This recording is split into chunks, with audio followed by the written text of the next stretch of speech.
ఉదయకాలం చెప్పినటువంటి అంశం ఎంతమందికి అర్థమైందండి? ఎంతమందికి మనలో ఆ విషయాన్ని గ్రహించగలిగారు? ఏమైనా క్వశ్చన్స్ ఉన్నాయా? ఉదయకాలం చెప్పినటువంటి అంశంలో ఏదైనా ప్రశ్నలు ఉన్నాయా? సరే, నేను అడుగుతాను ప్రశ్నలు.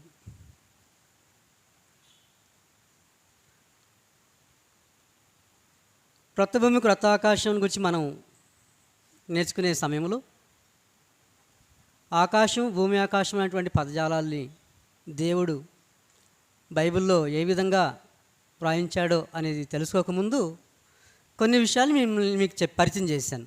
ఏంటివి? పాత నిబంధన, క్రొత్త నిబంధన. మరి పాత నిబంధన ఎప్పుడు సంపూర్ణంగా నెరవేర్చబడి కొట్టివేయబడింది? ఎప్పుడండి? చాలా వచనాలు ఇచ్చాం కదా మీకు. పాత నిబంధన ఎప్పుడు నెరవేర్చబడి కొట్టివేయబడింది? యేసుక్రీస్తు జీవించిన కాలంలోనా? అవునండి. పోనీ అపోస్తులు జీవిస్తున్నటువంటి కాలంలోనా? కాదు. ఎప్పుడు పాత నిబంధన సంపూర్ణంగా నెరవేర్చబడి కొట్టివేయబడింది అనడానికి లూకాసు వార్త 21వ అధ్యాయం మీకు చూపించాను. అవునా కాదండి? చూపించానా లేదా? ఎప్పుడండి? లూకాసు వార్త 21వ అధ్యాయము 20 నుంచి 22 వరకు.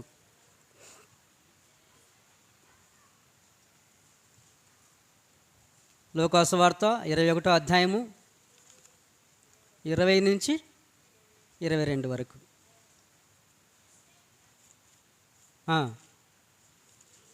యెరూషలేము దండ్ల చేత చుట్టబడటం మీరు చూసినప్పుడు దాని నాశనము సమీపమైనదని తెలుసుకొనుడి. అప్పుడు యూదయలో ఉండేవారు కొండలకు పారిపోవలను, దాని మధ్య నుండి వారు వెలుపలికి పోవలను. పల్లెటూరులోని వారు దానిలో ప్రవేశింపకూడదు. లేఖనములో వ్రాయబడినవన్నీ నెరవేరుటకై అవి ప్రతిదండన దినములు. అదే లేఖనములో వ్రాయబడినవన్నీ నెరవేరడానికి దేనికి ప్రతిదండన జరగాలి? యెరూషలేముకి ప్రతిదండన జరగాలి. అది వాక్య భాగం. అదండి. కాబట్టి యెరూషలేము నాశనముతో లేఖనాలన్నీ నెరవేర్చబడతాయి అని యేసుక్రీస్తు వారు తెలియజేశారు.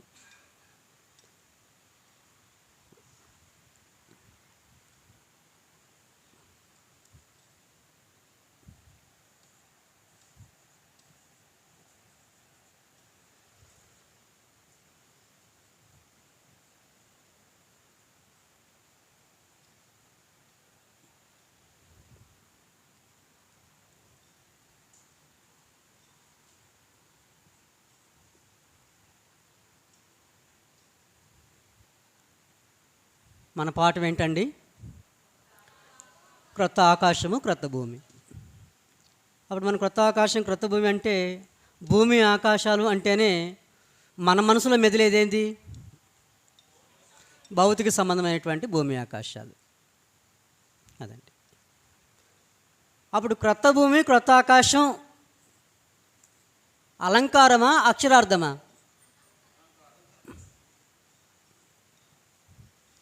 అప్పుడు క్రొత్త ఆకాశం, క్రొత్త భూమి రావాలంటే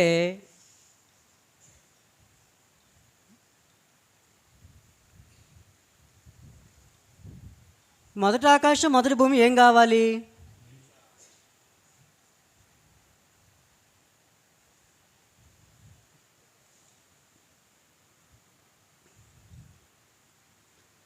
ఇది గతిస్తేనే కానీ క్రొత్త ఆకాశం, క్రొత్త భూమి అనేది రాదు. అప్పుడు ఇది అలంకారమైనప్పుడు ఇదేంటిది? ఇది అక్షరార్థమా?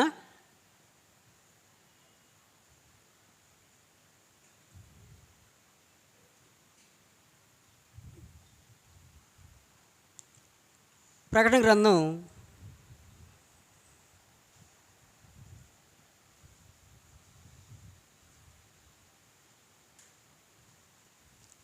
ప్రకటన గ్రంథం 21వ అధ్యాయము 1వ వచనం. అంతటి నేను క్రొత్త ఆకాశమును క్రొత్త భూమిని చూచితిని. మొదటి ఆకాశము మొదటి భూమి ఏమైంది? దేని చూసినప్పుడు? క్రొత్త ఆకాశం క్రొత్త భూమి చూసినప్పుడు మొదటి ఆకాశం మొదటి భూమి ఏమైంది?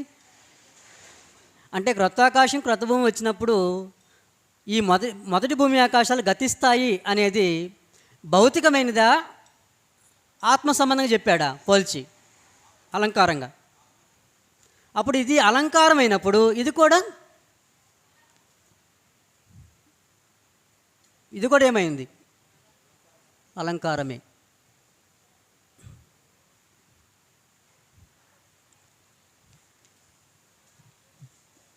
ఇది నెరవేరినప్పుడు ఏది కూడా నెరవేరుతుంది? క్రొత్త ఆకాశం క్రొత్త భూమి వచ్చినప్పుడు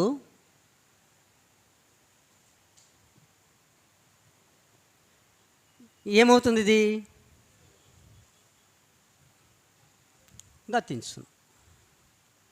అది రావడానికి ఇది గతించిపోవడానికి సంబంధం ఉందా లేదండి? సంబంధం ఉంది. సరే, మనం పాఠంలోకి వెళ్దాం. మీకు క్రొత్త భూమి క్రొత్త ఆకాశానికి వచ్చినటువంటి సమాచారాన్ని రచనాపూర్వకంగానే మెటీరియల్ కానీ మీకు ఇవ్వడం జరుగుతుంది.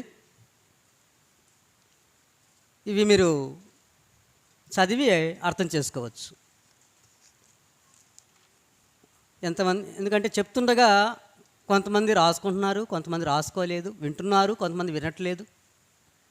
అదే మీ చేతిలో ఇది ఉంటే ఇంటికి వెళ్ళైనా సరే ఏం చేయగలరు? చదువుకోగలరు, సమాచారం తెలుసుకోగలరు. కాబట్టి మీకు సమాచారాన్ని మీ చేతిలో పెట్టాలని ఆశిస్తున్నాను. ఇది ఉన్నవారు చూడండి, నేను చెప్తుండగా ఇది చేతిలో ఉన్నటువంటి వారు చదువుతూ నేను చెప్తుండగా దాన్ని చూడండి, చూసి దాన్ని ఎక్కడైనా వాక్యం ఎక్స్ట్రా చెప్పినప్పుడు దాన్ని రాసేసుకోండి అక్కడ. సరే, ఇంతవరకు మనం ఏం చూసాం? బైబిల్ నందు భూమి ఆకాశములు మరియు సూర్య నక్షత్రములు సముద్రం అనే పదములు ఎలాగ ఉపయోగించబడ్డాయో తెలుపుతూ క్రొత్త ఆకాశం క్రొత్త భూమి ఏమై ఉన్నదో వివరించడమే ఈ పాఠం యొక్క ఉద్దేశం. అప్పుడు బైబిల్ నందు భూమి ఆకాశములు మరియు సూర్య నక్షత్రములు అనే పదాలు అక్షరార్థంగాను మరి అలంకారంగాను ఎలా సూచించబడ్డాయో, భూమి ఆకాశం సూచించబడ్డాయో తెలియజేస్తూ, భూమి ఆకాశంలో అనగానే మన మనసులో మొదలేది ఏంటి? భౌతికమైన భూమి ఆకాశములే. ఎందుకంటే అది మన వినికిడిలో ఉన్నది, దాన్ని మనము చూస్తున్నాము. అది మన భౌతికమైనటువంటి వినికిడిలో అనుభవంలో ఉన్నది. మన కంటి కనబడి ఈ భూమి ఆకాశములు అనేవి ఆదికాండం 1వ అధ్యాయంలో సృజించడం మనం చూడగలము. అప్పుడు ఈ భౌతికమైనటువంటి సృష్టిలో ప్రధానమైనవి ఏంటి? భూమి, ఆకాశములు, సూర్యచంద్రులు, నక్షత్రములు, సముద్రము అన్నవి. అదనమాట. ఇది మన గ్రహింపులోని విషయం. ఇది అయితే భూమి ఆకాశంలోని పదములు కేవలం భౌతికంగానే కాక అలంకార రూపంలోనూ ఆత్మ సంబంధంగానూ సూచించబడ్డాయి. అదనమాట. ఎలా సూచించబడ్డాయండి? ఆత్మ సంబంధంగా సూచించబడ్డాయి. ఏది అలంకారమో ఏది అక్షరార్థమో దేన్ని బట్టి గ్రహించాలి? వాక్య సందర్భమును బట్టి గ్రహించవలసి ఉంటుంది. బైబిల్ నందు ఎక్కువ సమాచారము అలంకార రూపంలోనే సూచించబడ్డాయి. వాటిని అనేకులు అక్షరార్థంగా భావించి బోధించటం వలన లేఖనములు ఏం చేయబడుతున్నాయి? అపార్థం చేయబడుతున్నాయి. అలా లేఖనాల్ని అపార్థం చేసుకొని బోధిస్తే స్వకీయనాశనం తప్పదని వాక్యము తెలియజేస్తుంది. పేతురు రాసిన 2వ పత్రిక 3:16.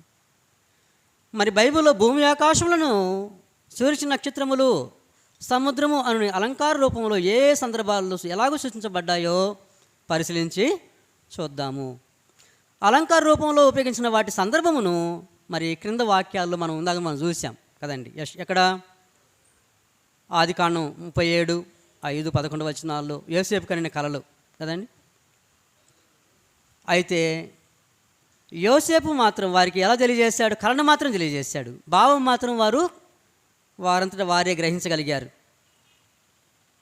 మరి ఇటు అలంకార పదాలు, భూమి ఆకాశాలు ఇవన్నీ అలంకారిక పదాలు, ఎవరు గ్రహించగలరు? ఇశ్రాయేలు సహజంగానే దాన్ని గ్రహించగలరు. మనకైతే అని ఉంది, అది మనకైతే అని కొట్టేసి అక్కడ దాన్ని కొట్టేసి విద్యా విహీనులకు అస్థిరులకు అది కష్టమే అని రాసుకోండి. మనకైతే అని ఉంది కదా ఇక్కడ, అది తీసేసి విద్యా విహీనులకు అస్థిరులకు ఎలా ఉంది? అది కష్టంగా ఉంది. పేతురు రాసిన 2వ పత్రిక 3:16.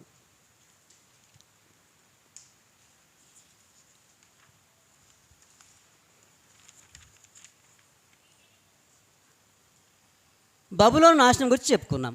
దేని గురించి చెప్పుకున్నామండి? బబులోను నాశనం. దేవుడు బబులోను నాశనాన్ని ఏ విధంగా పోల్చాడు? భూమి ఆకాశాలు గతించిపోవడంతో సూర్య నక్షత్రాలని, మరి భూమి ఆకాశము వణుకుతుందని, నక్షత్రాలు సూర్య ప్రకాశింపవని ఇలాగా పోల్చాడు. తర్వాత ఈ పై వాక్య భాగమును పరిశీలించినప్పుడు బబులోను నాశనమును దేవుడు భూమి ఆకాశంలో గతించుటతో ఏం చేశాడు? పోల్చాడు. మనకైతే దీనిని ఎలా గ్రహిస్తాం? మనం ఆ భావాల్ని, ఆ అలంకారిక పదాలని మనమైతే ఎలా గ్రహిస్తాం? మనకు కనపడేదంటే ఏ భూమి ఆకాశాలు? భౌతికమైన కనిపించే భూమి ఆకాశాలు. అదే మరి నిజంగా అక్కడ ఆ వణికే భూమి ఆకాశము, భూమి బొత్తిగా తీసివేయడము, మరి నక్షత్రాలు ప్రకాశింపకపోవడం అక్షరార్థమైతే బబులోను నాశనానికే భౌతికమైన భూమి ఆకాశాలు ఏమై ఉండాలి? నాశనమై ఉండాలి. కాబట్టి అలా అలంకారమే. తర్వాత బబులోను నాశనం గురించి ఎవరు కూడా ప్రవచించారు? ఇర్మియా కూడా ప్రవచించారు. ఇర్మియా గ్రంథము 51:1 నుంచి 64 వచనాలు చదువుదాం ఒకసారి.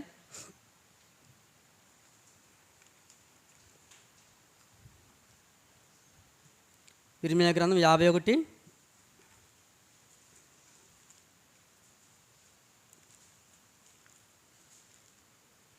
ఇర్మియా గ్రంథము 51వ అధ్యాయము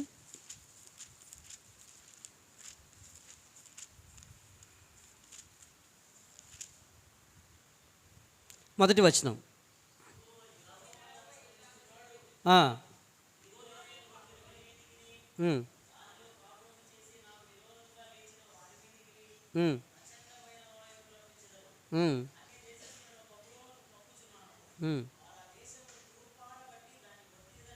అదండి. దేని నాశనం? బబులోను నాశనం. తర్వాత ఆ బబులోను నాశనం గురించి చెప్తూ ఏమంటున్నాడంటే,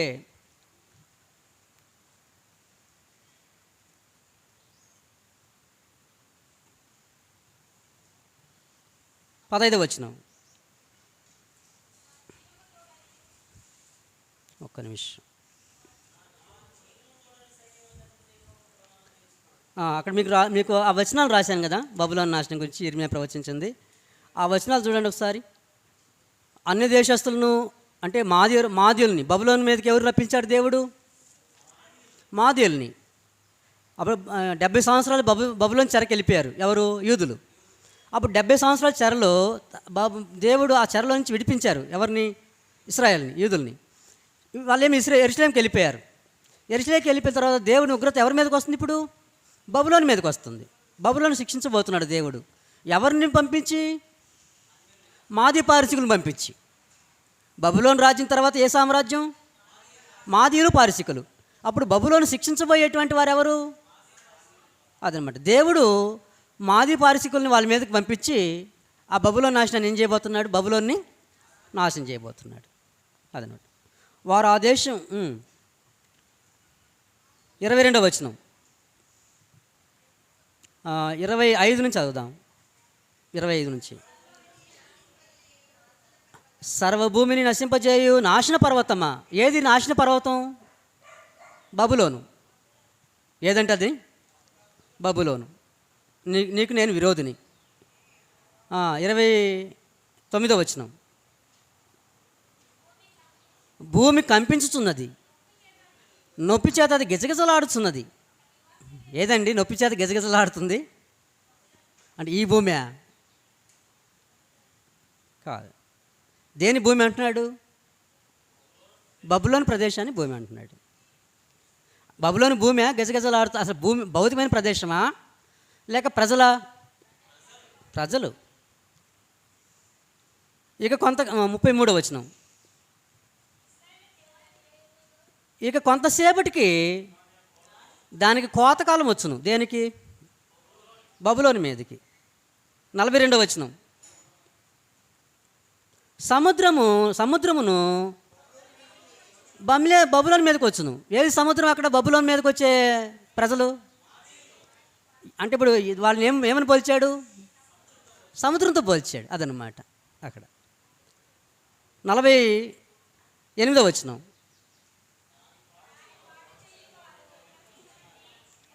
అదండి అంటే ఎక్కడ మాది పారిశ్రామికులు ఎక్కడి నుంచి వస్తున్నారు వారి మీదకి? ఉత్తర దిక్కు నుండి వస్తున్నారు. ఆకాశమును భూమియు వాటిలో సమస్తమును బబులోను గతిని గూర్చి. ఏదండి సంతోషించేది? భౌతికమైన భూమి ఆకాశాల ఇశ్రాయేలులు. అప్పుడు ఇశ్రాయేలుని ఏమంటున్నాడు అక్కడ? ఆకాశము భూమి వాటిలో సమస్తం అంటున్నాడు. అదనమాట. అప్పుడు సంతోషించేది భౌతికమైన భూమి ఆకాశాలు కాదు. బబులోను గతిని గురించి సంతోషించేది ఏది? ఇశ్రాయేలులు. అప్పుడు ఇశ్రాయేలుని ఏమంటున్నాడు? ఆకాశము భూమి అందులో సమస్తం అంటున్నాడు. ఈ విధంగా బబులోను నాశనం గురించి ఆకాశము భూమి సూర్య నక్షత్రాలు సముద్రము అను పదములు అలంకార రూపములో ఏం చేయబడ్డాయి? సూచించబడ్డాయి. అదనమాట. యెషయా గ్రంథము 51వ అధ్యాయము 17 నుంచి 23 వరకు చదువుదాం. అవిధేయులైన ప్రజలను గూర్చి. ఏ ప్రజలను గురించి అండి? అవిధేయులైన ప్రజలను గురించి దేవుడు ఏమంటున్నాడు చూద్దాం. యెషయా గ్రంథం 51 17 నుంచి 23 వరకు. యెరూషలేమా లెమ్ము లెమ్ము, తాగిన దానా,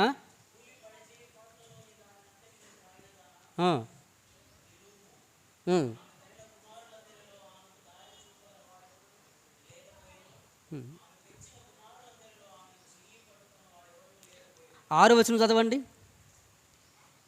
6వ వచనం. ఆకాశం వైపు కనులెత్తుడి, క్రింద భూమిని చూడుడి. అంతరిక్షము పొగవలే అంతరార్థమగును, భూమి వస్త్రం వలె పాతగిలిపోగును, అందరి నివాసులు అటువలే చనిపోవుదురు. అదన్నట్టు అవిధేయుల గురించి మాట్లాడుతున్నాడు. ఏమవుతుంది? ఆకాశం వైపు కన్నులెత్తాలట, భూమిని చూడాలట. అంతరిక్షం ఏమైపోతుంది? అది అంతరార్థమగును, భూమి వస్త్రం వల్ల ఏమవుతుంది? భౌతికమైన భూమి ఆకాశాల భౌతికమైనవా? కాదు. అవిధేయులైన ఇశ్రాయేలుని గురించి. ఎవరిని గురించి అండి? అవిధేయులైన ఇశ్రాయేలుని గురించి. అది ఆకాశం వైపు కనులెత్తుడి, క్రింద భూమిని చూడి. అంతరిక్షము పొగవలే అంతరార్థమగును, భూమి వస్త్రం వలె పాతగి. విధేయులైన ఇశ్రాయేలుని గురించి. యెషయా 51:16. విధేయులైన ఇశ్రాయేలు. అవిధేయులైన ఇశ్రాయేలునేమో వారిని ఆకాశం వలె వాళ్ళు చుట్టబడి వస్త్రం వలె తొలగిపోతాయి, అంతరార్థమగును అన్నాడు. విధేయులైన ఇశ్రాయేలు గురించి ఏం మాట్లాడాడు? 51:16లో నేను ఆకాశములను స్థాపించినట్లును భూమి పునాదులను వేయునట్లును నా జనము నీవే అని సియోనుతో చెప్పినట్లును నీ నోట నా మాటలు ఉంచి నా చేతి నీడలు నిన్ను కాపి. ఏమండి భూమి ఆకాశ మళ్ళీ ఇంకొక సృష్టిని చేయబోతున్నాడు దేవుడు? మళ్ళీ భూమి ఆకాశం సృష్టించబోతున్నాడా? మరి ఆయన ఆకాశాలు స్థాపిస్తాడట, భూమికి మరలా పునాదులు వేస్తాడట. ఆకాశాలను స్థాపించడం, భూమికి పునాదులు వేయడం దేని విషయంలో? ఎవరి విషయంలో? ఇశ్రాయేలు విషయంలో. అందుకే అంటున్నాడు, నా జనము నీవే అని. ఎవరితో? సియోనుతో చెప్పినట్లు. సియోన్ అంటే ఎవరు? ఇశ్రాయేలు, యెరూషలేము అదనమాట. అప్పుడు ఇశ్రాయేల్ని దేవుడు, విధేయులైన ఇశ్రాయేల్ని ఏం చేయబోతున్నాడు? నూతనముగా సృజించబోతున్నాడు, నూతనంగా దాన్ని స్థాపించబోతున్నాడు, నూతనంగా వారికి పునాది వేయబోతున్నాడు కదండి. ఎవరు యందు? ప్రభు అయిన క్రీస్తునందు. క్రీస్తులో వారు కొత్తగా సృజించబోతున్నారు ఆత్మ సంబంధంగా. క్రీస్తునందు దేవుడు వారిని ఆత్మ సంబంధంగా స్థాపింపబోతున్నాడు. అర్థమవుతుంది కదండి. ఇటువంటి అలంకారికము ఇక్కడ నేను ఆకాశములు స్థాపిస్తాను, భూమికి పునాదులు వేస్తాను అన్నప్పుడు ఈ భూమి ఆకాశాలు ఉన్నాయా లేవండి? ఉన్నాయి. పోనీ పరలోకాన్ని స్థాపించాలని అంటున్నాడు ఇక్కడ. పరలోకం భూమి ఆకాశాలకు ఏమైనా వర్ణిస్తున్నాడా? కాదు. ఎందుకంటే పరలోకం ఇంతకుముందే ఉంది. మరి ఇక్కడ ఆకాశాలు స్థాపిస్తాను, భూమి పునాదులు వేస్తానంటే దేని గురించి మాట్లాడుతున్నాడు? సియోను గురించి. ఎవరి గురించి అండి? సియోను. అప్పుడు నీవు నా జనము నీవే అని ఎవరితో చెప్తాను? ఇదిగో సియోనుతో చెప్తాను. నీ నోట నా మాటలు ఉంచి నీ చేతి నీడలో నిన్ను కప్పి ఉన్నాను. అదనమాట. యెరూషలేమా లెమ్ము, లెమ్ము, యెహోవా క్రోధ పాత్రను ఆయన చేతి నుండి కొని త్రాగిన దానా. మళ్ళీ ఇప్పుడు ఎవరితో మాట్లాడుతున్నాడు? మళ్ళీ అవిధేయులతో. ఇశ్రాయేలు ఇద్దరున్నారు. ఎవరు? అవిధేయులు, విధేయులు. విధేయులనేమో కొత్తగా స్థాపిస్తాడట, అవిధేయులనేమో నాశనం చేస్తాడట. అర్థమవుతుందండి. అవిధేయులనేమో తీర్పు తెచ్చి శిక్షిస్తాడట, విధేయులనేమో క్రొత్త ఆకాశములుగా, క్రొత్త భూమిగా వారిని ఏం చేస్తాడు? సృజించబోతున్నాడు. అదనమాట. తర్వాత ఎదోము దేశం గురించి యెషయా 34:1-10. ఏ దేశం గురించి? ఎదోము. యెషయా 34:1-10.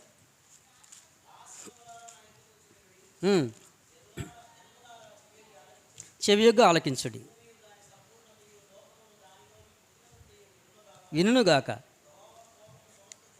యెహోవా కోపము సమస్త జనముల మీదకి వచ్చుచున్నది, వారి సర్వ సైన్యం మీద ఆయన క్రోధం వచ్చుచున్నది. ఆయన వారిని శపించి వదకు అప్పగించెను. వారిలో చంపబడిన వారు బయట వేయబడుదురు, వారి శవములు కంపు కొట్టును, వారి రక్తం వలన కొండలు కరిగిపోయాను. ఏ సైన్యం అండి? అంటే ఈ భూమి ఆకాశాలా? కాదు. ఆకాశ సైన్యం అంతే. అంటే కింద చెప్తున్నాడు, దేని గురించో చెప్తున్నాడు. కాగితపు చుట్టవలె ఆకాశ వైశాల్యములు చుట్టబడును, ద్రాక్షావళి నుండి ఆకువాడి రాలునట్లుగా, అంజూరపు చెట్టు నుండి వాడిన రాలునట్లు వాటి సైన్యమంతయు రాలిపోవును. నిజముగా ఆకాశమందున ఖడ్గము మత్తిలును. ఎదోము మీద తీర్పు తెచ్చుటకై, నేను శపించిన జనం మీద తీర్పు తెచ్చుటకు. అదండి దేని నాశనం? ఎదోము నాశనం. అప్పుడు ఎదోము దేశము. ఎదోము అంటే ఎవరండి? ఎదోమీయులు. ఎవరు? ఏశావు సంతానం. అదండి. అప్పుడు ఎదోమీయులు కూడా ఎవరి మీద తిరుగుబాటు చేశారు? ఇశ్రాయేల్ మీద తిరుగుబాటు చేశారు. ఇశ్రాయేల్కి యుద్ధానికి వచ్చారు. అప్పుడు దేవుని కోపం రగులుకుంది. ఎవరి మీద? ఎదోమీయుల మీద. అప్పుడు ఎదోమీయుల్ని శిక్షించడానికి దేవుడు ఎటువంటి పదజాలాన్ని వాడుతున్నాడు? ఆకాశ సైన్యం అంతా నేను క్షీణింపజేస్తాను, ద్రాక్షకాయలు ఆకాశ వైశాల్యమును చుట్టబడుతుంది, ద్రాక్షవల్లి నుండి ఆకువాడినట్లు ఆకాశము నుండి అంజూరపు చెట్టు నుండి రాలినట్టు వాటి సైన్యం అంతయు ఏమవుతుంది? అదండి. అంటే అలంకారమా అక్షరార్థమా? దేని నాశనంకి వచ్చి? ఎదోము నాశనంకి వచ్చి. అదండి. ఎదోము నాశనానికి వచ్చి భూమి ఆకాశాలు గతించిపోవడంతో పోల్చాడు. బబులోను గురించి భూమి ఆకాశములు గతించిపోవడంతో పోల్చాడు. అర్థమవుతుంది కదండి. తర్వాత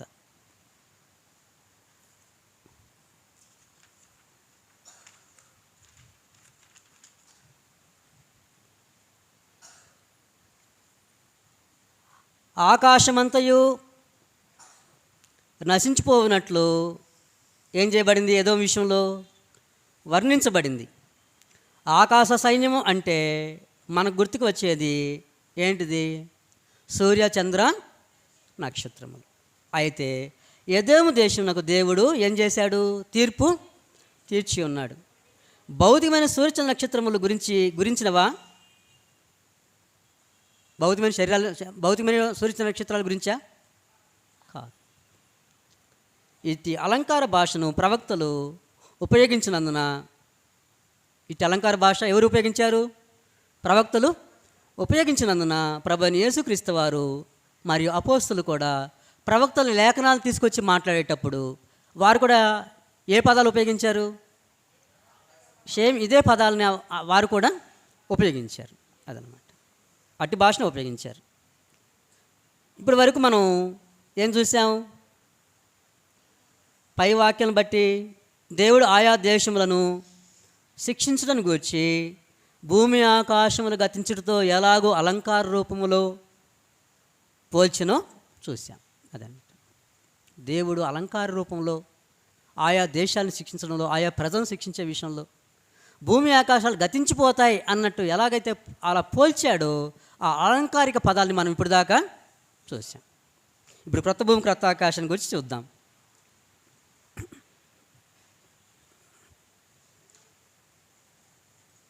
ఇంతకీ మనం ఇదంతా ఎందుకు చెప్పుకున్నామండి? వచనాలను ఎందుకు చెప్పుకున్నాము ఇప్పుడు దాకా? ఆయా దేశాల గురించి. ఇది అర్థం కావాలి. ఇది అర్థం కావాలి. ఇది అర్థం అవ్వాలంటే బైబిల్లో దేవుడు ఆయా దేశాలని, ఆయా ప్రజల్ని దేంతో పోల్చాడో తెలియాలి మనకి. అందుకని ఇప్పుడు చూసాం. అంతేగాని ఆ వచనాలకి దీనికి సంబంధం ఉందని మాత్రం కాదు. అర్థమవుతుంది కదండి. ఇప్పుడు మనం చదువుకున్న వచనాలకి ఈ అంశానికి ఏమైనా సంబంధం ఉందా? లేదు. మరి ఎందుకు చూసాం వాటిని? దేవుడు భూమి ఆకాశాలని ఎలా కూడా ప్రయోగించాడు? అలంకార రూపంలో కూడా ప్రయోగించాడు. ఎలాగా? ఆయా దేశాల్లో ఉన్నటువంటి రాజుల్ని. ఒకసారి మీరు యెషయా గ్రంథం చూడండి, 14వ అధ్యాయం ఏమన్నాడు? యెషయా గ్రంథం 14వ అధ్యాయము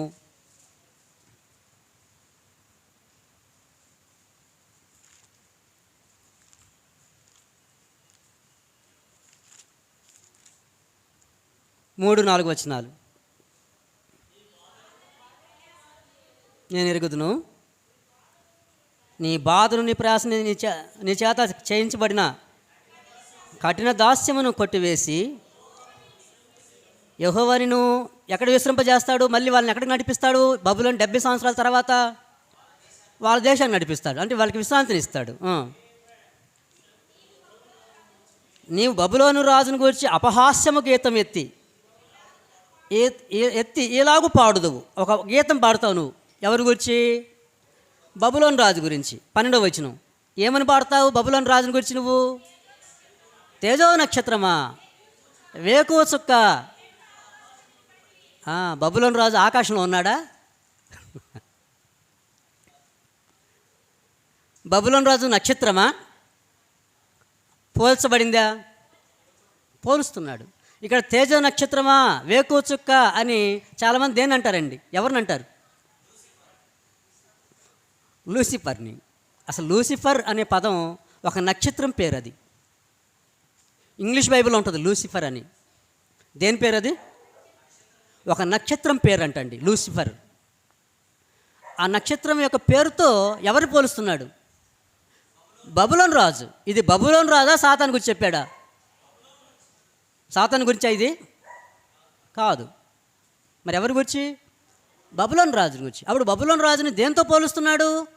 తేజో నక్షత్రమా, వేకువ చుక్క, నువ్వు ఆకాశం నుండి ఎట్లు పడితివి అంటున్నాడు అన్నమాట. అర్థమవుతుంది కదండి. ఆ విధంగా బైబిల్లో ఆయా రాజుల్ని, అధికారుల్ని, సైన్యాన్ని, అక్కడ ఉన్నతమైనటువంటి ధనికుల్ని నక్షత్రాలతోనూ, సూర్యచంద్రులతోనూ, ఆకాశ సైన్యముతోనూ, ఆకాశం గాను భూమి గాను వారి రాజ్యం అంతటినీ సూచిస్తూ, వారి ప్రభుత్వం అంతటినీ సూచిస్తూ భూమి ఆకాశాలుగా దేవుడు వర్ణించినటువంటి అలంకార రూపంలో సూచించినటువంటి సంగతులు మనం బైబిల్లో చూస్తూ ఉన్నాం. అర్థమవుతుంది కదండి. సరే, క్రొత్త భూమి క్రొత్త ఆకాశాన్ని గురించి బైబిల్లో ఏం చెప్పబడింది చూద్దాం. క్రొత్త ఆకాశము క్రొత్త భూమిని గురించి బైబిల్లో ఏం చెప్పబడిందో మనం ఒకసారి ఆలోచించేద్దాం. ఒకసారి చదువుదాం. మళ్ళీ 65వ అధ్యాయం యెషయా.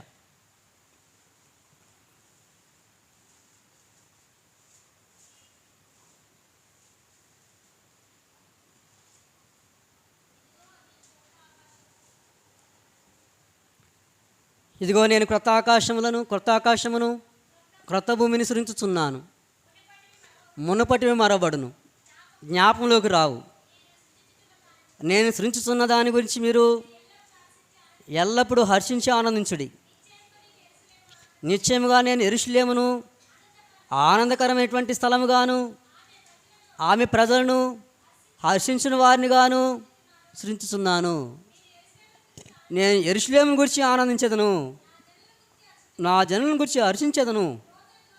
రోదన ధ్వనియు విలాప ధ్వనియు, అక్కడ రోదన ధ్వని, ఏడుపు, దుఃఖము అక్కడ ఉండవు అంటున్నాడు కదండి. ఒకసారి ప్రకటన గ్రంథం 21వ అధ్యాయం 4వ వచనం చూడండి.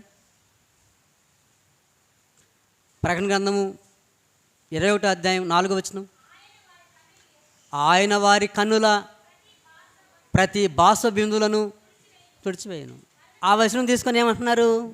పరలోకంలో కన్నీరు ఉండదంట అండి, అక్కడ ఏడుపు ఉండదంటండి. కాబట్టి మనం చనిపోయిన తర్వాత అక్కడ ఏముండదు, మనకి మరణము దుఃఖం అనేవి ఉండవు. మనం కూడా మొన్నటిదాకా అదే నమ్మాం కదండి. అంతే కదా బోధకులు చెప్పడం మనం నమ్మడం. కానీ ఇప్పుడు దుఃఖం ఎక్కడుండదు? నూతన యెరూషలేములో ఆయన యొక్క సంఘములో చంపేవాళ్ళు, చంపబడేవారు ఎవరు ఉండరు. చంపేవాళ్ళు, చంపబడేవారు ఎక్కడుంటారు? బయట ఉంటారు అన్నమాట. సంఘంలో ఆయన రాజ్యంలో ఏ మృగము ఏ హాని చేయదు. కాబట్టి ఇక్కడంతా సంతోషమే కానీ దుఃఖము ఉండదు. నీతి ఉంటుందే తప్ప అనీతి చోటు లేదు. ఎక్కడ? సంఘంలో. కాబట్టి ఇప్పుడు వద్దాం యెషయా గ్రంథానికి. అక్కడ కొన్ని దినములే బ్రతుకు శిశువులు ఉండరు, కాలము నిండని ముసలివారు ఉండరు, బాలురు సహితము 100 సంవత్సరములు వయసు గల వారే చనిపోవదురు. ఏందండి, పరలోకంలో వయసు వచ్చి చనిపోయేవారు కూడా ఉంటారా? ఏమండి, ఒకవేళ క్రొత్త ఆకాశం క్రొత్త భూమి పరలోకం అనుకుందాం, అక్కడ వయసు వచ్చి చనిపోయేవారు ఉంటారా? ఉండరు. అంతే కదండి. తర్వాత ఇంకా పాపాత్ముడు సహితము సంఘంలో ఎవరు కూడా ఉంటారు? సంఘంలో ఎవరు కూడా ఉంటారు? పాపాత్ములు కూడా ఉంటారు. మరి పాపాత్ములు కూడా సహితం కూడా ఆయన రాజ్యంలో క్రొత్త క్రొత్త ఆకాశంలో ఆ పాపాత్ములు కూడా ఎన్ని సంవత్సరాలు బ్రతుకుతారు? 100 సంవత్సరాలు వాళ్ళు కూడా బ్రతుకుతారు. ఎందుకని? ఆయన రాజ్యంలోకి వచ్చిన ప్రతి క్రైస్తవుడు 1000 సంవత్సరాల పరిపాలనలో ఉన్నాడు. ఏ పరిపాలనలో? అది ఒక్కరోజైనా సరే వాడికి 1000 సంవత్సరాలే. అక్కడేమో ప్రకటనలో 1000 అన్నాడు, ఇక్కడ 100 అన్నాడు, అంతే తేడా. ప్రకటన గ్రంథంలో ఏమో 1000 సంవత్సరాలు అన్నాడు, ఇక్కడేమో 100 సంవత్సరాలు అన్నాడు, అంతే వ్యత్యాసం. అంతే. అక్కడ అది సంపూర్ణమే, ఇది సంపూర్ణమే. 1000 అన్నా సంపూర్ణమే, 100 అన్నా సంపూర్ణమే. అదనమాట. 100 సంవత్సరాలు ఏమో మనిషిని దీర్ఘాయుష్, 1000 సంవత్సరాలు మనిషిని దీర్ఘాయుష్. అది ఒక రోజు ఉన్నాయి, 10 రోజులు ఉన్నాయి, ఒక 5-6 సంవత్సరాలు ఉన్నాయి, ఒక 10 సంవత్సరాలు ఉన్నాయి, 20 సంవత్సరాలు ఉన్నా అది 1000 అతనికి. ఎవరికి? క్రీస్తు రాజ్యంలో ఉన్న వారికి అది ఎంత అండి? 1000 సంవత్సరాలు. క్రీస్తు రాజ్యంలో ఉన్న వారికి 100 సంవత్సరాలు. వాడు పాపాత్ముడైనా వాడు బతికినంతకాలం క్రైస్తవుడే ఇక్కడికి వచ్చిన తర్వాత. అర్థమవుతుందండి? వాడు దుర్మార్గుడైనా వాడు పాపం చేసినా క్రైస్తవుడైనా పాపి, అది అనమాట. ఎవడతను? బయట ఉంటే పాపం చేస్తేనేమో అన్యుడైన పాపి, లోపల వస్తే పాపం చేస్తే క్రైస్తవుడై పాపి. అది క్రైస్తవుడు ఎంతకాలం యాజకత్వంలో ఉంటాడు? 100 సంవత్సరాలు. బయట అయితే కొద్ది దినాలు చచ్చిపోతాడు. అదనమాట. అది క్రీస్తు సంఘంలో అయితే వాడు మంచోడైనా చెడ్డోడైనా వాడికి 100 ఏండ్లు ఉంటాయి. అర్థమవుతుందండి? అంటే వాడు యాజకత్వంలో, క్రొత్త మందిని యాజకత్వంలో క్రైస్తవుడిగా 100 సంవత్సరాలు కొనసాగుతాడు. అదనమాట. ఒక్కరోజైనా 100 సంవత్సరాలు, అది 2 రోజులైనా 100 సంవత్సరాలే, 5 సంవత్సరాలు బతికినా 100 సంవత్సరాలే. అదనమాట. అర్థమవుతుందండి? ఇంకేం చెప్పాడు?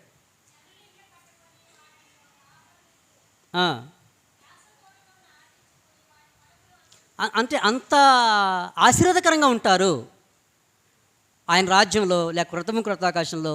వారికి ఏ మేలు కొదువుగా ఉండదు, వారు సమృద్ధిగా ఉంటారు.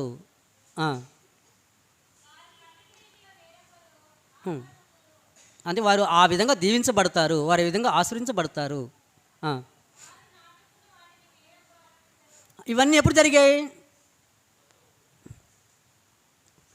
నాటుకున్న వాటిని వేరే వాళ్ళు పీకేయడం, వారు కట్టుకున్న ఇండ్లలో వాళ్ళు ఉండకపోవడం ఎక్కడ జరిగింది?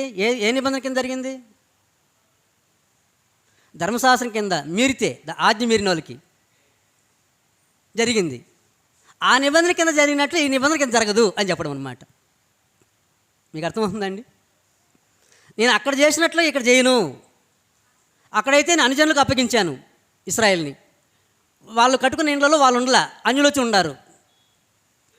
వాళ్ళు నాటిన ద్రాక్షరసంలో వాళ్ళు తాగల, అన్యుల్ని నేను వాళ్ళకి ఇచ్చేసాను.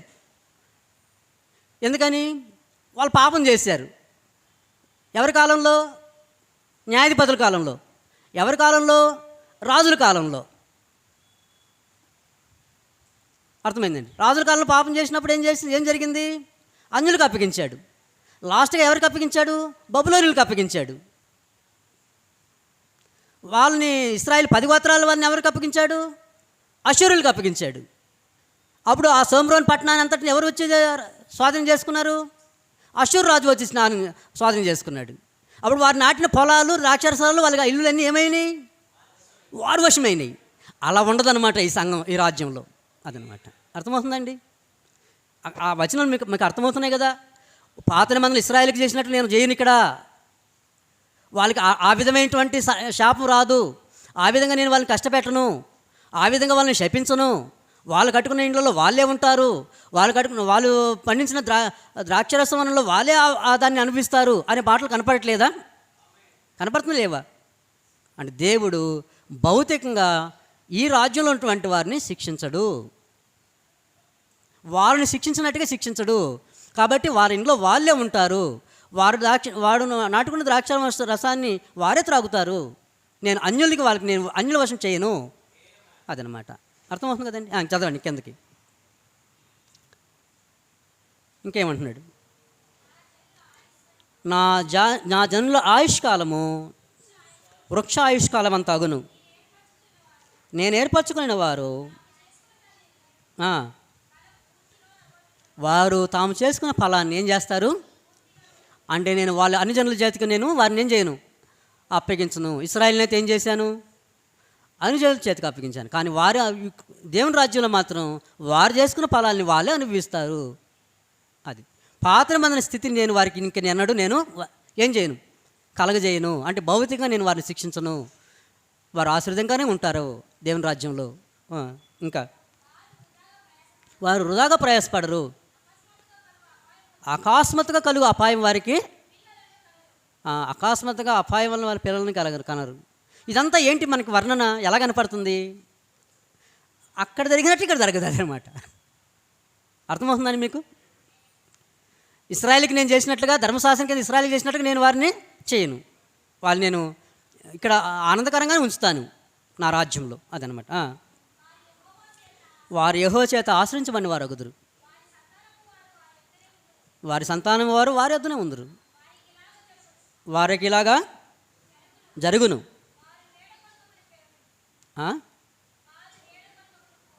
వారు వేడు కొనక మునుపు, ఎక్కడన్నాడు ఆ మాట? మీరు అడగక మునిపే మీకు అక్కడగా ఉన్నవేవో మీ పరలోకపు తండ్రికి తెలుసు. ఎఫెసీ పత్రిక 3వ అధ్యాయము 20-21 వచనాలు. మీరు అడుగు వాటన్నిటికంటేను, ఊహించు వాటన్నిటికంటేను అత్యధికంగా చేసే శక్తి గల దేవునికి, అంటే మనం అడిగే వాటన్నిటికంటే, ఊహించే వాటన్నిటికంటే ఆయన అధికంగా ఇస్తున్నాడంటే మనం అడగక మునిపి ఆయన ఇస్తున్నాడు. అదనమాట. అర్థమవుతుందండి? వారి అడగక మునిపే వారికి నేను కావాల్సిన వాటిని ఇస్తాను. నేను వారి ప్రార్థన నేను వింటాను. ఇశ్రాయేలు ప్రార్థన అయితే నేను వినలేదు. ఎందుకని? వాళ్ళు నా మీద తిరుగుబాటు చేశారు, విగ్రహారాధన చేశారు, వారు చాలా అన్యుల ఆచారంలో అభ్యసించి నాకు ఆయాసం పుట్టించారు. కాబట్టి నేను వాళ్ళ ప్రార్థన వినలేదు. కానీ దేవుని రాజ్యంలో మాత్రం వాళ్ళు చేసే ప్రార్థన నేను వింటాను, ఆలకిస్తాను. తోడేళ్ళు గొర్రెపిల్లలు ఎక్కడ? లోపల, బయట కాదు. అంటే దేవుని రాజ్యంలో తోడేళ్ళు పులులు ఇవన్నీ ఉంటాయండి. ఏ తోడేళ్ళు ఏ పులులు ఉంటాయి ఇక్కడ? మానవ మృగాలు. ఏ మృగాలు? మానవ మృగాలు బాప్తిసం పొంది వస్తే ఏం చేయవు? హాని చేయవు. ఎందుకంటే మారు మనసు పొంది వస్తున్నాయి లోపలికి. మారు మనసు పొంది లోపలికి వచ్చేటప్పుడు ఏ హాని చేస్తాయి?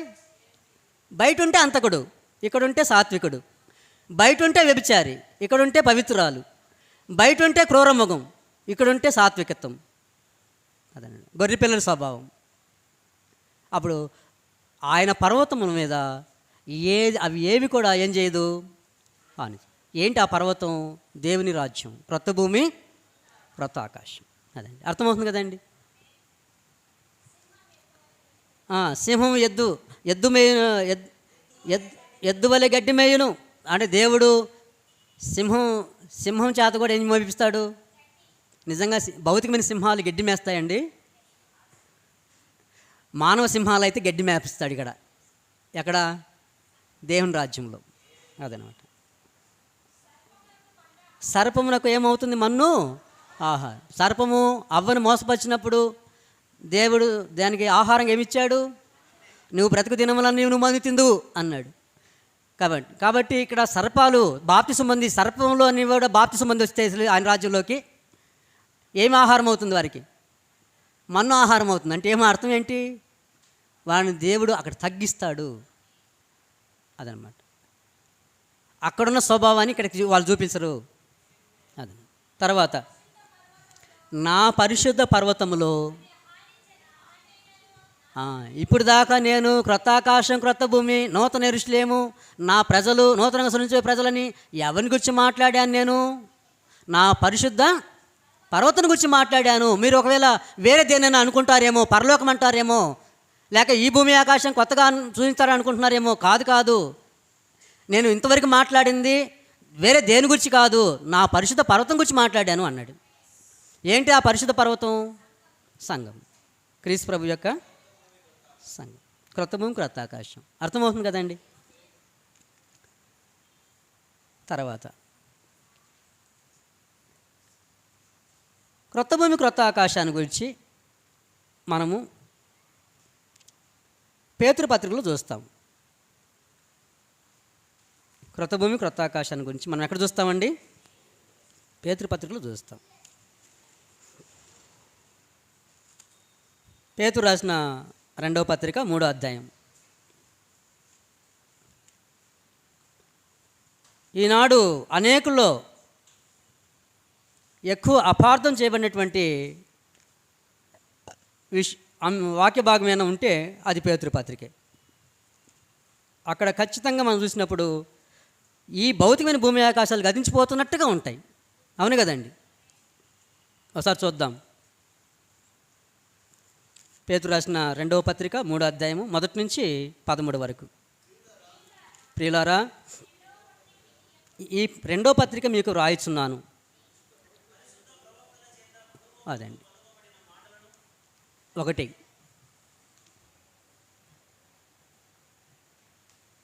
ఎవరి చేత? ప్రవక్తల చేత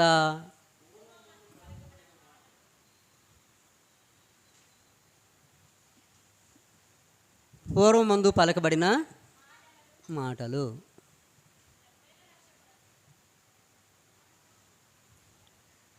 క్రొత్త విషయాలైతే కాదు. క్రొత్త విషయాలైతే కాదు.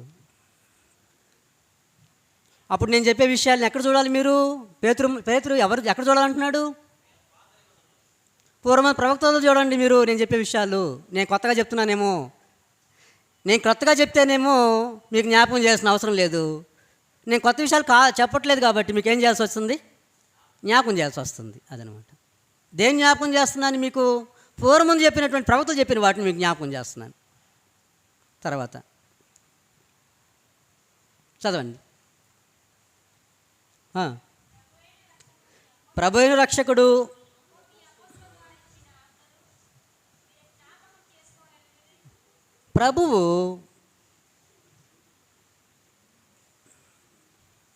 ప్రభువు అపోస్తుల ద్వారా ఇచ్చిన ఆజ్ఞను. ఏమిచ్చాడు ఆజ్ఞ? ఇదిగో అబద్ధ బోధకులు వస్తారు, జాగ్రత్త. వాళ్ళు వచ్చేమంటారు? ఆకాశం భూమి అలాగే ఉన్నది, మరి ప్రభువునికి వచ్చిన వాగ్దానము ఏమాయను? ఆయన రాకడానికి వచ్చిన వాగ్దానము ఏమాయను అని అంటారట. అపహసించుతూ వస్తారట.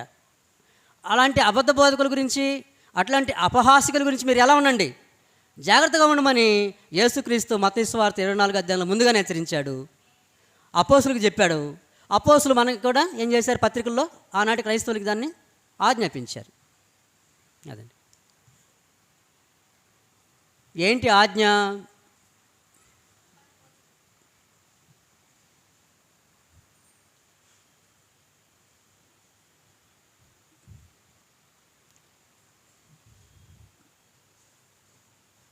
అబద్ధ బోధకులు వస్తారు,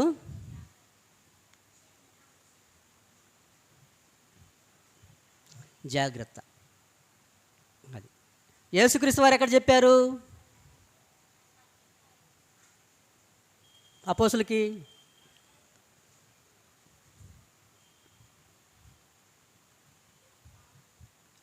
మత్తయి సువార్త 24వ అధ్యాయంలో అనేక మంది నేనే క్రీస్తునే వస్తారు, అబద్ధ ప్రవక్తలను, అబద్ధపు క్రీస్తులు వచ్చి పలువురిని ఏం చేస్తారు? మోసపరిచెదరు. అదనమాట. అప్పుడు అపోస్తులు కూడా ఏం చెప్తున్నారు? అపోస్తులైన పౌలు తిమోతికి రాస్తూ ఏమంటున్నాడు? చూడండి ఒకసారి 4వ అధ్యాయం తిమోతికి రాసిన పత్రిక 4:1.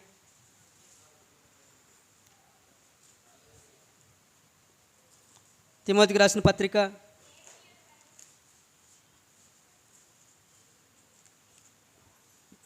1వ పత్రిక 4వ అధ్యాయము 1వ వచనం.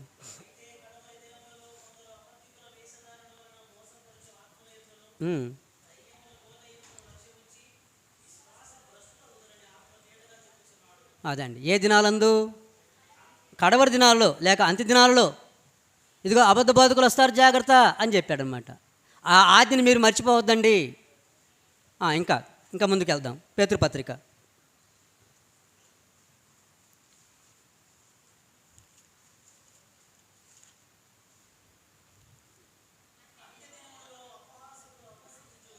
1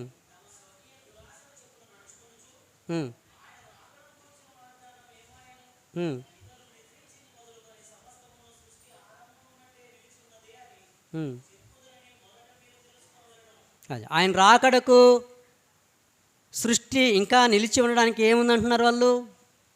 సంబంధం ఉంది అంటున్నారు. అప్పుడు ఆయన ఆ రాకడతో ఆ సృష్టి ఏమవుతుంది? నాశనం అవుతుంది. ఆ సృష్టి ఇంకా ఉందంటే ఆయన ఆ రాకడానికి వచ్చిన వాగ్దానం ఇంకా నెరవేరలేదు. కాబట్టి ఇంకేట నెరవేరేది? ఏడుంది? ఇంకా ఆయన రాకడ లేదు, ఏం లేదు అనుకుంటున్నారు. ఆ, ఆ, అది పూర్వము నుండి ఎక్కడి నుంచి అట?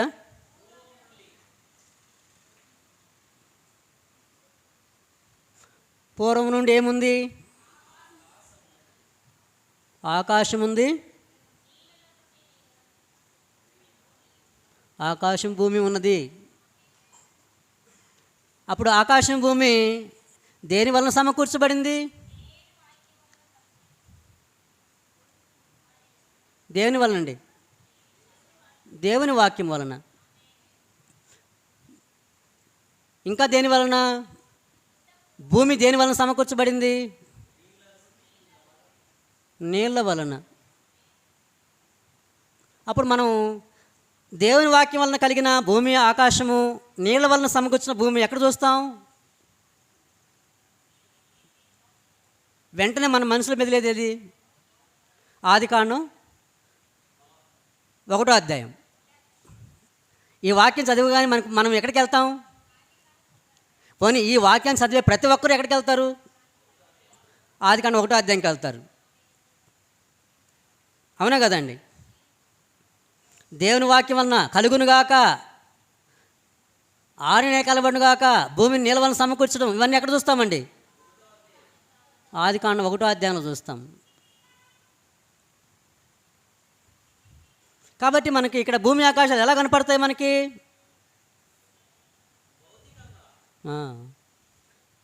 ఎలా కనపడతా ఉంది మనకి వీటి భౌతిక సృష్టి? ఇప్పుడు అలా భౌతిక సృష్టిని గురించి మాట్లాడుతున్నాడా లేక వేరే దాని గురించనే మాట్లాడుతున్నాడా? కింద చదువుదాం. ఆ నీళ్ళు, ఏ నీళ్ళు?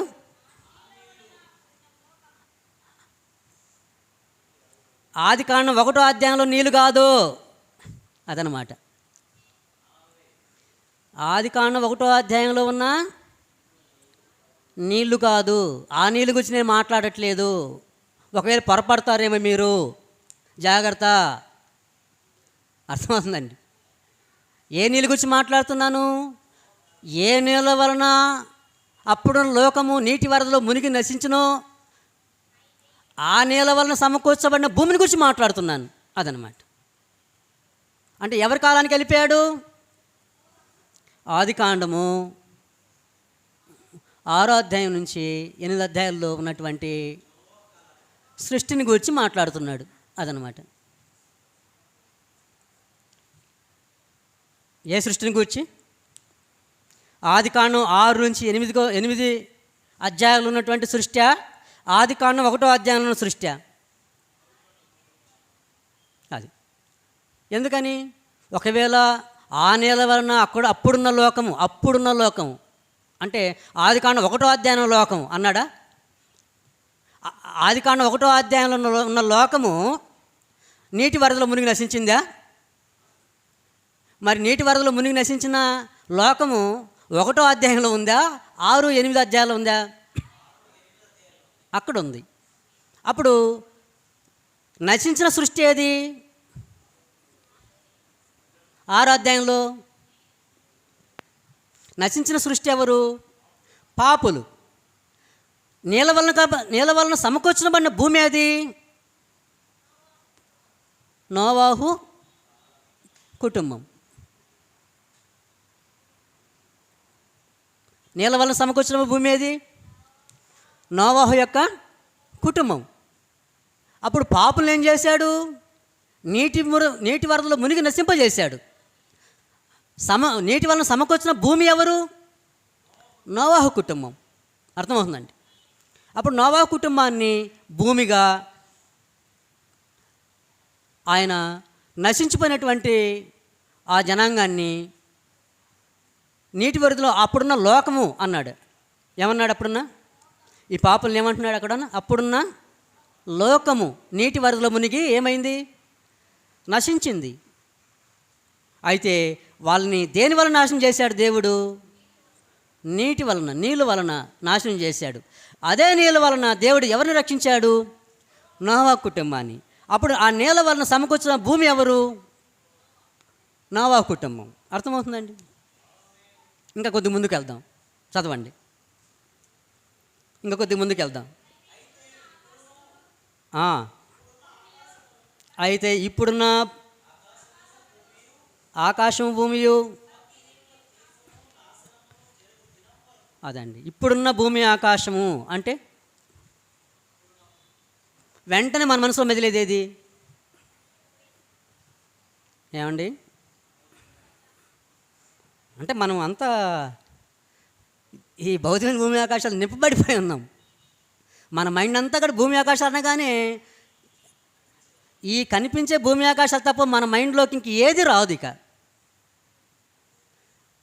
అక్కడ ఇప్పుడున్న ఆకాశము భూమి అంటున్నాడంటే దేన్ని జ్ఞాపకం చేస్తున్నాడు? దీన్ని జ్ఞాపకం చేస్తున్నాడా?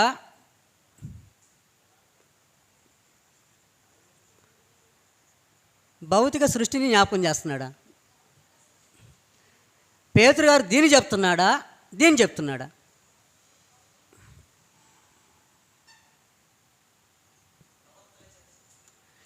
పేతురు గారు చెప్పాలనుకుంటే దీన్నే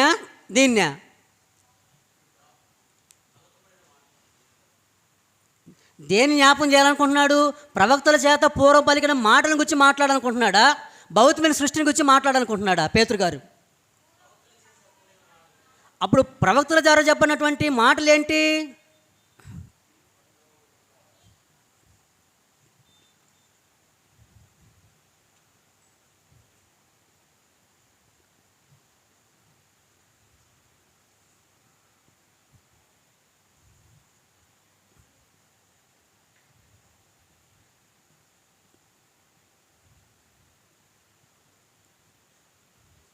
ఎక్కడుంది?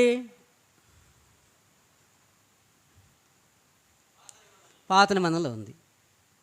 అప్పుడు పాత నిబంధన ప్రవక్తల ద్వారా ధర్మశాస్త్రము, ప్రవక్తల గ్రంథాలు ఏ భూమి ఆకాశాల గురించి చెప్పిందో, ఏ క్రొత్త భూమి క్రొత్త ఆకాశం గురించి మాట్లాడిందో దాని గురించి చెప్పాలన్నది పేతురు యొక్క ఉద్దేశమా? భౌతిక సృష్టిని గురించి మాట్లాడాలన్నది పేతురు గారి ఉద్దేశమా? పాత నిబంధనలో ఉన్నటువంటి ప్రవక్తల ద్వారా ఏం చెప్పాడో ఆ విషయాలు నేను చెప్పడం నేను స్టార్ట్ చేస్తున్నాను, దాన్ని మీకు జ్ఞాపకం చేస్తున్నాను, కొత్త విషయాలు కాదు అంటున్నాడు అనమాట. అర్థమవుతుందండి? ఇంకా కిందకు వద్దాం.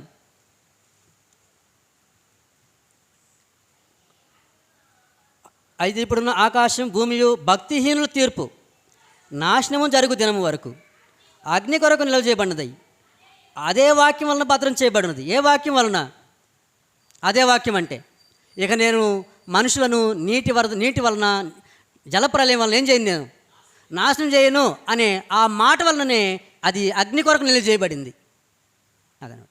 అంటే నేను నీటి వరదలో మునిగి నేను జలప్రలయం ద్వారా దేవుని ఇక నాశనం చేయను అనే మాట దేన్ని సూచిస్తుంది? ఇక అగ్నితో నేను నాశనం చేస్తాననే మాటతో అది ఏమై ఉంది? ముడివేయబడింది. అదే మాట వలన ఇది అగ్నికి నిలువ చేయబడింది. అర్థమవుతుందండి? అప్పుడున్న లోకము నీటి వరదలో మునిగి నశించింది, కానీ ఇప్పుడున్న భూమి ఆకాశం మాత్రం, ఈ భూమి ఆకాశాలు మాత్రం దేంతో నాశనం అవుతాయి? అగ్ని చేత. అదండి, అది ఎలాగో మనం చూడాలి. ఇప్పుడు కిందకు వద్దాం.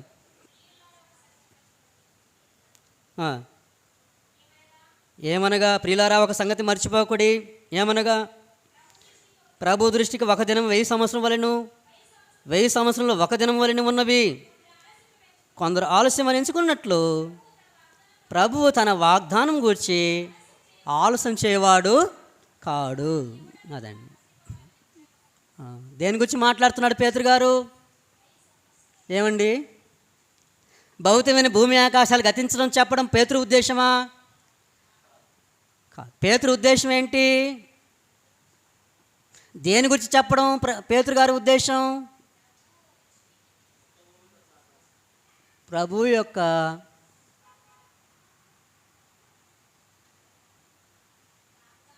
వాగ్దానం గురించి చెప్పడం ఎవరి ఉద్దేశం?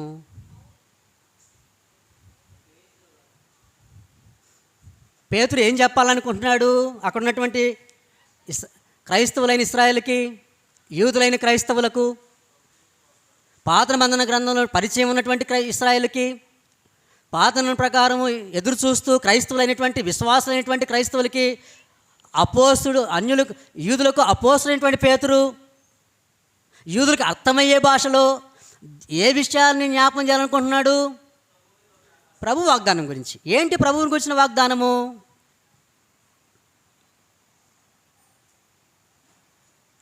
ఏంటి ప్రభువుని గురించిన వాగ్దానము? 3:13 ఏంటిది అది? ఆయనను మనము ఆయన వాగ్దానం బట్టి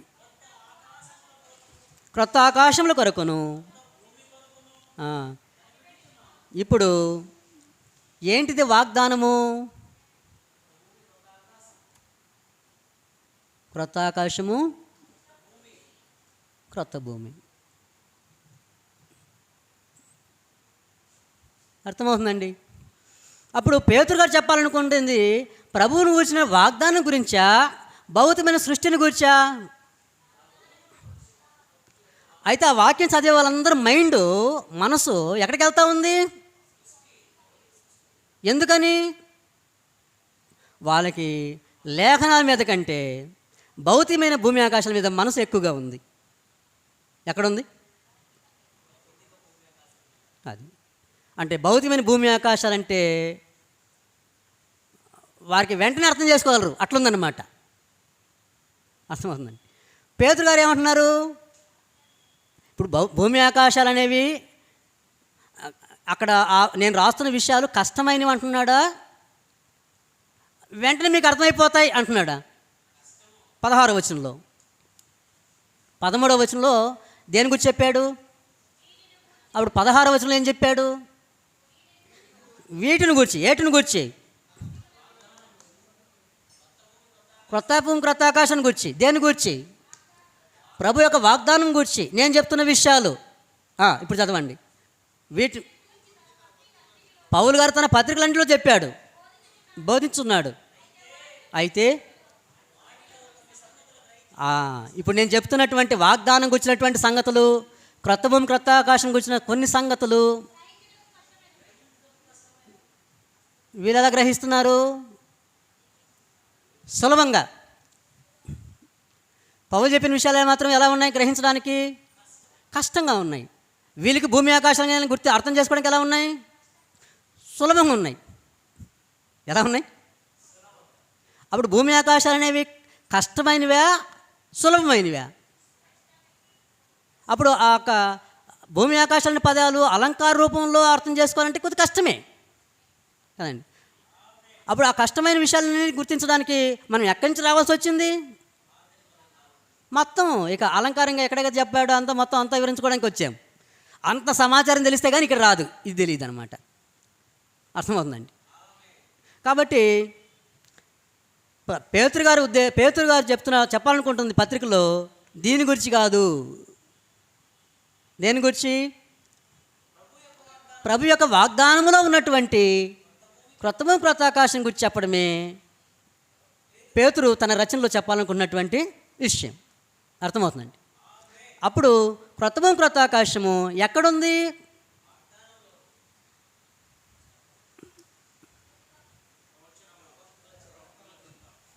అదనమాట. అప్పుడు క్రొత్త భూమి క్రొత్త ఆకాశాన్ని గురించి ఎవరు చెప్పారు? నేను కొత్త విషయాలు చెప్పట్లేదు సుమా అంటున్నాడు. ఏదో కొత్త విషయాలు చెప్పేసి దాన్ని మీరు ఎదురు చూడండి అని చెప్పట్లేదు. నేను చెప్పింది పాత నిబంధనలో ప్రవక్తలు చెప్పిన విషయాలు చెప్తున్నాను. నేను పాత నిబంధనలో ప్రభువు ఏ వాగ్దానం అయితే చేశాడో ఆ వాగ్దానం గురించి మాట్లాడుతున్నాను. అర్థమవుతుందండి. ఇప్పుడు ఇంత సమాచారం మనం తెలుసుకోవాలా క్రొత్త భూమి క్రొత్త ఆకాశం గురించి? అంటే ఇంత సమాచారం కావాలా? కావాలి. ఎందుకని? వాటిలో కొన్ని సంగతులు గ్రహించడానికి కష్టం. ఎవరు చెప్తున్నారు? పేతురు గారు చెప్తుంది, బైబిల్ చెప్తుంది కదండి. ఆ కష్టమైన వాటిని ఏం చేస్తారు? కొందరు విద్య విహీనులు, అస్థిరులైన వారు ఏం చేస్తారట?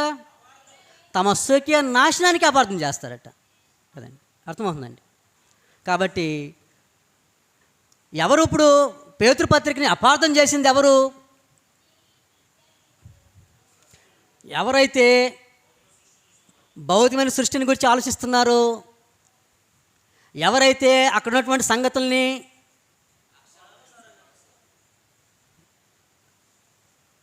అక్షరార్థంగా అర్థం చేసుకుంటున్నారు, వారు లేఖనాలు ఏం చేస్తున్నారు? అపార్థం చేస్తున్నారు. అర్థమవుతుందండి. అదండి.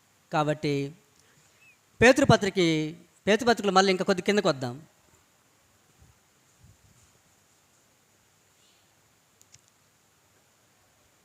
ప్రభు దృష్టికి 1000 సంవత్సరములు ఒక దినం వలెనే ఉన్నవి. కొందరు ఆలస్యం వహించుకున్నట్లు ప్రభు తన వాగ్దానం గురించి ఆలస్యం చేయవాడు కాడు, కానీ ఎవడును నశింపవలన ఇచ్చెంపక అందరూ మారు మనసు పొందవలని కోరుచు మీ ఎడ దీర్ఘశాంతం గలవాడై ఉన్నాడు. ప్రభు దినము దొంగ వచ్చినట్లు వచ్చును. ఆ దినమున ఆకాశములు మహాధ్వనితో గతించిపోవును, పంచభూతములు మిక్కటమైన వేండ్రముతో లయమైపోవును. అదండి. ఏ భూతములటండి?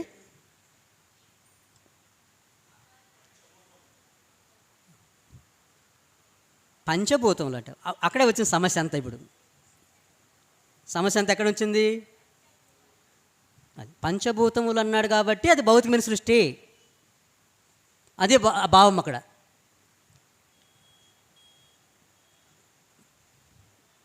మన తెలుగు బైబిల్ని ఎవరు తర్జుమా చేశారండి? తెలుగు బైబిల్ని తర్జుమా చేసింది ఎవరండి? తెలుగులో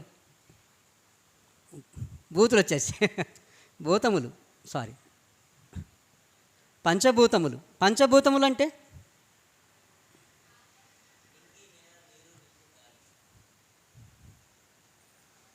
పంచభూతములు అంటేనేమో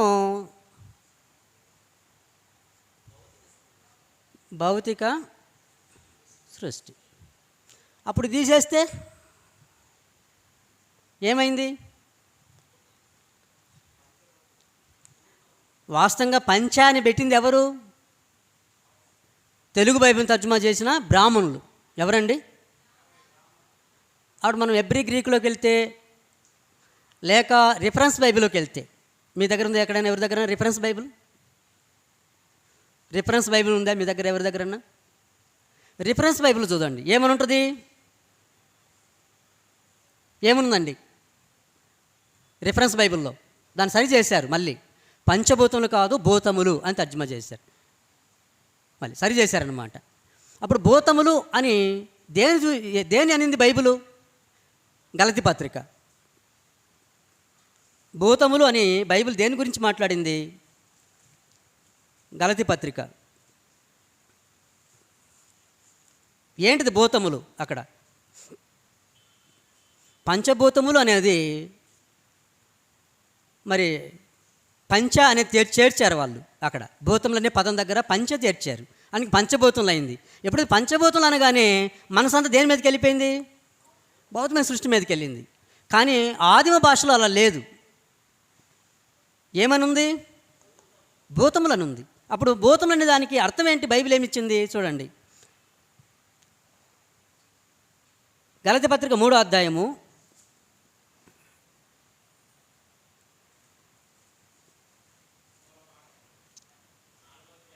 3వ అధ్యాయము 24వ వచనం. 4:24, 3:24 చదవండి ఒకసారి. కాబట్టి మనము విశ్వాసం వలన నీతిమంతులుగా తీర్చబడినట్లు క్రీస్తు నద్దకు మనం నడిపించుటకు ఏది?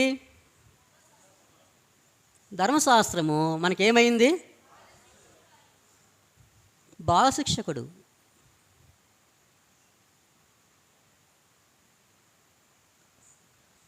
అప్పుడు ధర్మశాస్త్రం కింద ఏమున్నాయి ఇశ్రాయేలుకి?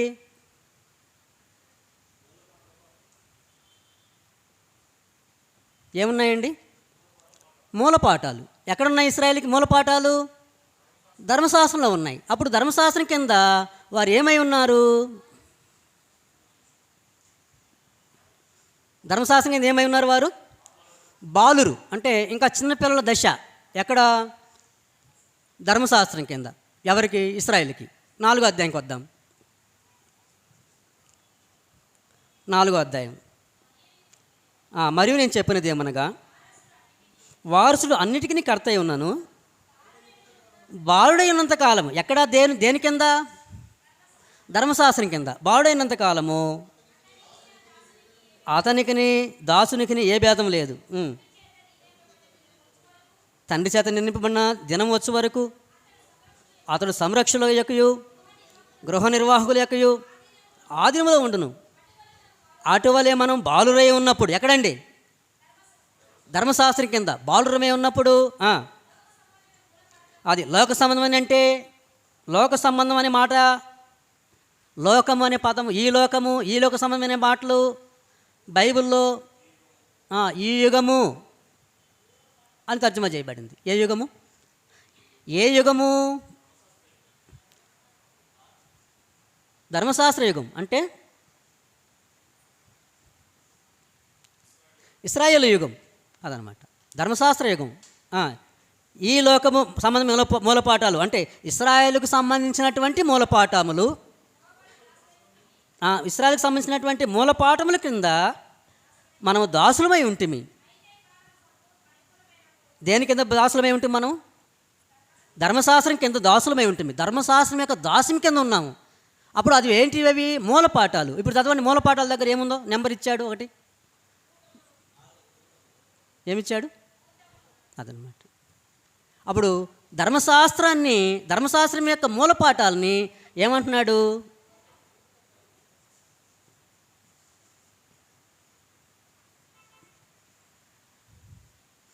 భూతములు. అప్పుడు భూతములు అని దేనన్నాడు? ధర్మశాస్త్రపు మూలపాఠాలని ఏమంటున్నాడు? మూలపాఠాలని భూతములు అంటున్నాడు. అప్పుడు భూతములు మిక్కటమైన వేండ్రముతో ఏమవును? లయమైపోవును. అదనమాట. అర్థమవుతుందండి? కొలసి పత్రికలో కూడా చెప్పాడు. లోక సంబంధమైన మూలపాఠం. లోకం అంటే యూదుల లోకం, ఇశ్రాయేల్ లోకం.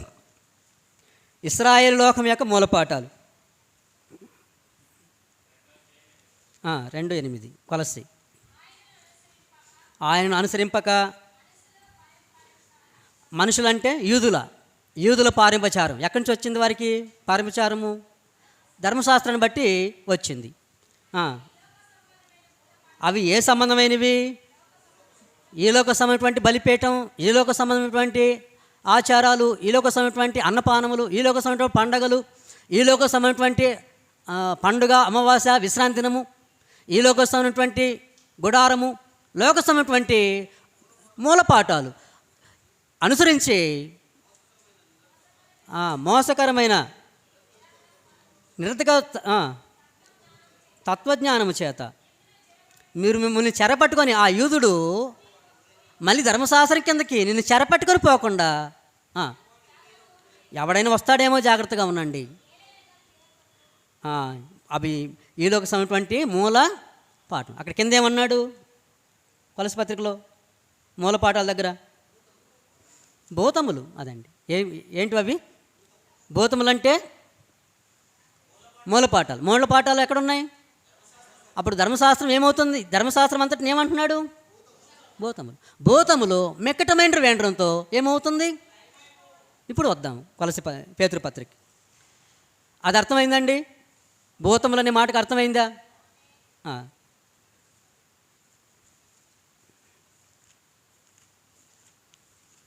3వ అధ్యాయం. పంచభూతములు అని చదవకూడదు. ఏమని చదవాలి? అక్కడ భూతములు చదవాలి. ఎందుకని? మొట్టమొదటి తర్జుమాలో అది లేదు. దాన్ని మళ్ళీ రిఫరెన్స్ బైబిల్లో ఏం చేశారు? దాన్ని సరి చేశారు. రిఫరెన్స్ బైబిల్లో సరి చేశారు. ఒకసారి మీరు రిఫరెన్స్ బైబిల్ చూసుకోండి, ఒకసారి చదవండి. మళ్ళీ దాన్ని సరి చేయడం జరిగింది. భూతములు మిక్కటమైన వేండ్రముతో లయమైపోవును, భూమియు దాని మీద ఉన్న కృత్యములు కాలిపోవును. ఇవన్నీ ఎక్కడ చూస్తున్నాం మనం? ఈ భాష ఎక్కడ చూసాం? ప్రవక్తల గ్రంథాల్లో ఆయా దేశాలకి, పట్టణాలకి వాడాడు ఆ భాషని. ఇవన్నీ ఇటు లయమైపోయినట్టు, ఆకాశములు రగులుకొని లయమైపోయినట్టు, భూతములు మహావేంద్రముతో కరిగిపోవునట్టు, దేవుని దినపు రాకడ వరకు కనిపెట్టుచు, దాన్ని ఆశతో అపేక్షించచ్చు. ఎందుకండి నశించిపోయే వాటి కోసం ఆశతో ఎదురు చూడడం, నశించిపోయే వాటి కొరకు ఎదురు చూడాల్సింది. అవి నశిస్తే క్రొత్త భూమి క్రొత్త ఆకాశం వస్తుంది, అదనమాట. అందుకని ఆశతో తేరి చూడండి అంటున్నాడు. అవన్నీ నశించిపోవడం కనుక మనం మంచి పరిశుద్ధమైన ప్రవర్తనతోనూ భక్తితోనూ ఎంతో జాగ్రత్త గలవారై ఉండవలెను. ఎందుకు ఉండాలి జాగ్రత్తగా? ఎందుకు పరిశుద్ధంగా ఉండాలి? ఎవరు పరిశుద్ధంగా ఉంటారో ప్రభు రాకడ వరకు, ఎవరైతే అనిందంగా ఉంటారో వారు మాత్రమే ఆ క్రొత్త భూమి క్రొత్త ఆకాశంలో ప్రవేశించగలరు, అదనమాట. ఆయనను మనం ఆయన వాగ్దానం బట్టి క్రొత్త ఆకాశముల కొరకును క్రొత్త భూమి కొరకును కనిపెట్టుచున్నాము. వాటి ఏం నివసిస్తుంది? నీతి. అది నీతి రాజ్యం. ఏ రాజ్యం అండి అది? నీతి రాజ్యం. అది అర్థమైందండి పేతురుపత్రిక? ఎంతమందికి అర్థమైంది? పేతురుపత్రిక ఎంతమందికి అర్థమైంది? పాత నిబంధన ప్రవక్తల యొక్క శైలి అర్థమైన వాళ్ళకే పేతురుపత్రిక అర్థమవుద్ది. పాత నిబంధన యొక్క ప్రవక్తల యొక్క భాషా విధానం అర్థమైన వాళ్ళకే పేతురుపత్రిక అర్థమవుద్ది, అందరికీ కాదు. అర్థమైందండి? అప్పుడు ప్రవక్తలు అపోస్తులు చెప్పిన ప్రతి విషయము ఎక్కడి నుంచి తీసుకొచ్చాడండి? ప్రవక్తల నుంచే. ఎవరు మాట్లాడారు? ప్రవక్తల గ్రంథాల నుంచి ఎవరు మాట్లాడారు? ప్రవక్తల గ్రంథాలటువంటి సంగతులనే ఎవరు మాట్లాడారు? అపోస్తలులు. అపోస్తలుల్లో మళ్ళీ ఇంకెవరున్నారు? పౌలు. వీళ్ళందరూ సంగతుల్ని ఎక్కడి నుంచి తీసుకొచ్చారు? ప్రవక్తల గ్రంథాల్లో నుండి. అప్పుడు మనకి ఏది అర్థం కావాలి? క్రీస్తు చెప్పిన మాటలు, అపోస్తలులు చెప్పిన మాటలు, పౌలు చెప్పిన మాటలు అర్థం కావాలంటే ఎక్కడికి వెళ్ళాలి? ప్రవక్తల గ్రంథాలకు వెళ్ళాలి. అప్పుడు ప్రవక్తల గ్రంథాల్లో ఉన్నటువంటి